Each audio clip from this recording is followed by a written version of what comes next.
Capítulo 44.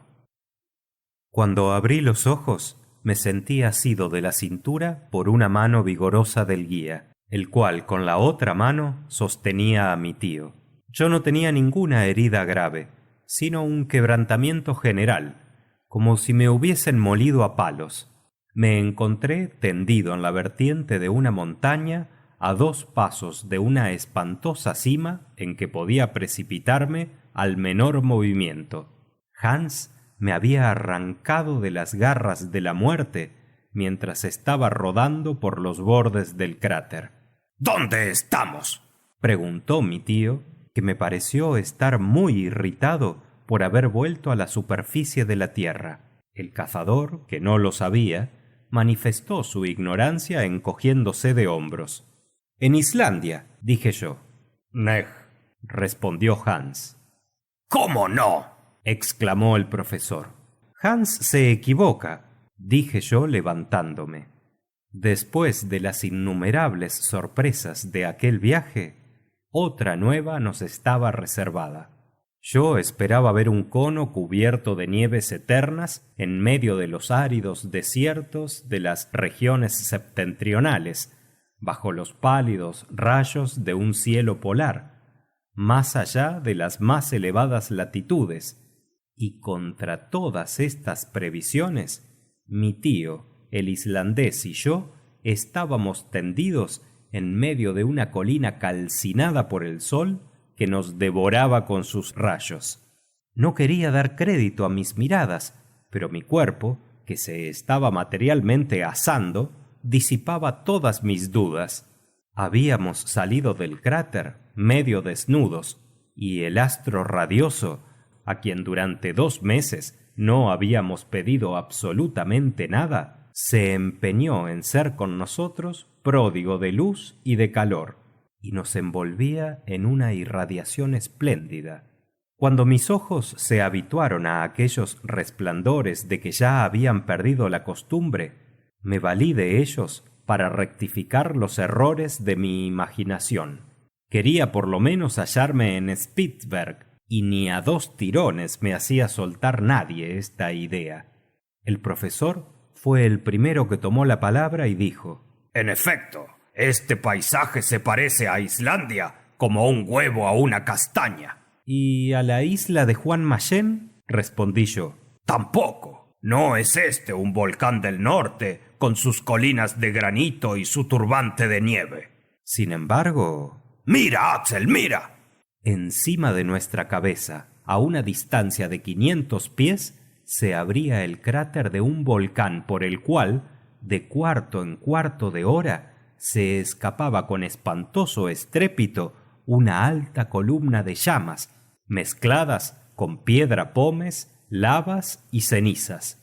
Percibía las convulsiones de la montaña, que respiraba a la manera de las ballenas, y arrojaba de cuando en cuando fuego y aire por sus enormes espiráculos.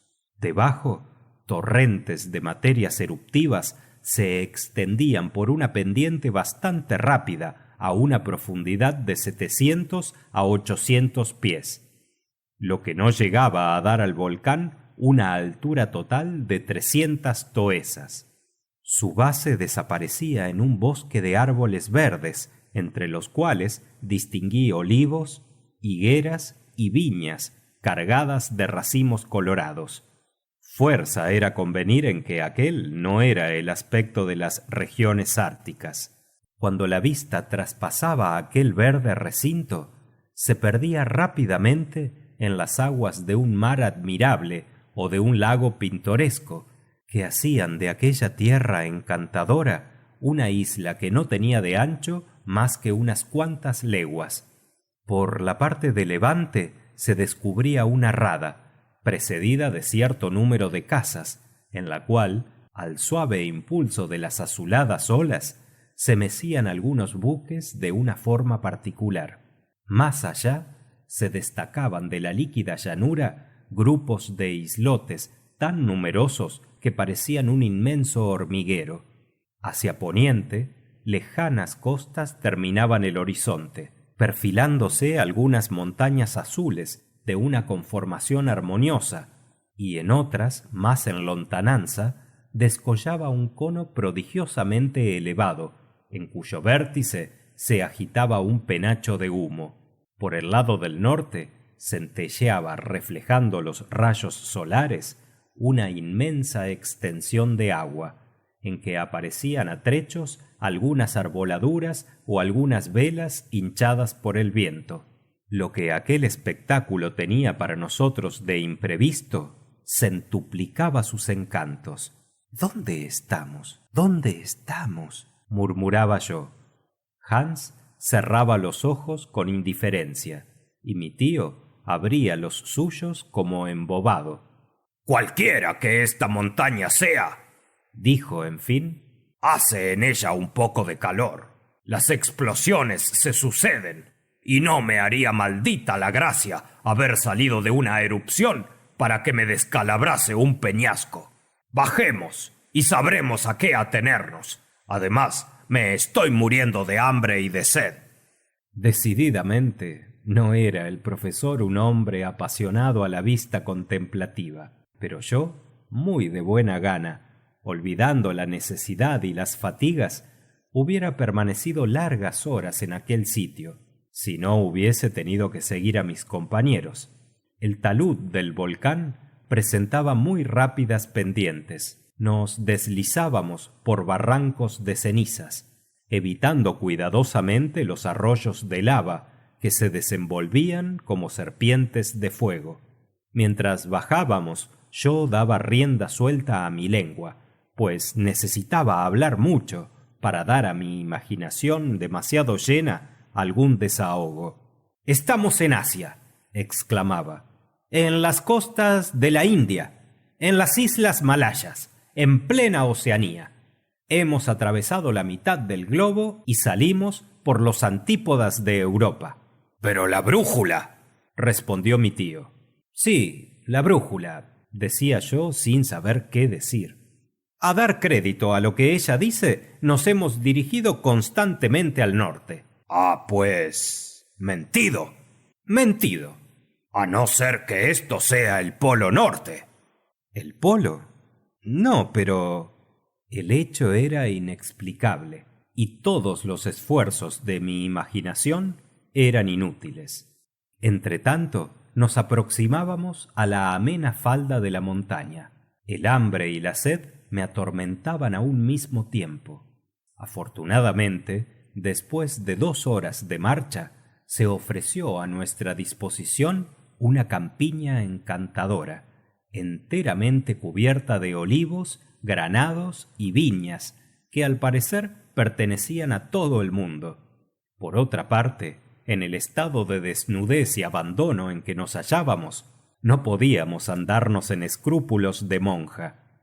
Con qué placer saboreamos aquellos deliciosos frutos, aquellas jugosas y embriagadoras uvas. No lejos, en la verde alfombra que formaba la hierba, a la apacible sombra de los frondosos árboles, descubrí un manantial de agua fresca y cristalina, en que sumergimos voluptuosamente nuestro rostro y nuestras manos.